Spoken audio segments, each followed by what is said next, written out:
Hello' গাইছ, আজি আমি পৃথিৱীৰ কেইখনমান মৰুভূমিৰ বিষয়ে আলোচনা কৰিম। ক'ত কিয় বিখ্যাত। ভিডিঅ'টো ভাল লাগিলে লাইক, শ্বেয়াৰ আৰু ছাবস্ক্ৰাইব কৰিবা।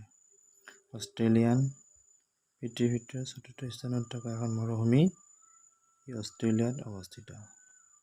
ইয়াৰ আয়তন ২৭ লাখ বৰ্গ কিলোমিটাৰ।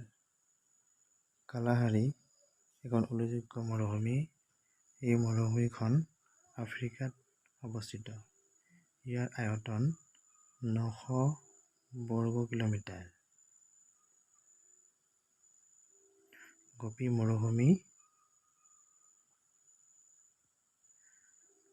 মৰুভূমি এছিয়া মহাদেশৰ দ্বিতীয় আৰু বিশ্বৰ প্ৰথম স্থানত থকা মৰুভূমি। ই মংগোলীয় আৰু চীন দেশত আছে।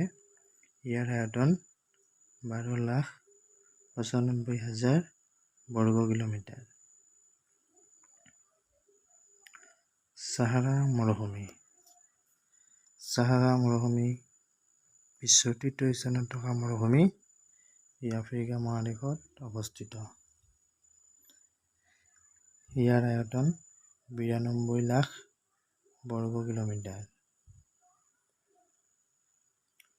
থৰ মৰুভূমি পৃথিৱীৰ ভিতৰত উল্লেখযোগ্য মৰুভূমি। ই এছিয়া মহাদেশত অৱস্থিত। ই ভাৰতৰ ৰাজস্থানত আছে। ইয়াৰ আয়তন ২৩৮,২৫৪ বৰ্গ কিলোমিটাৰ।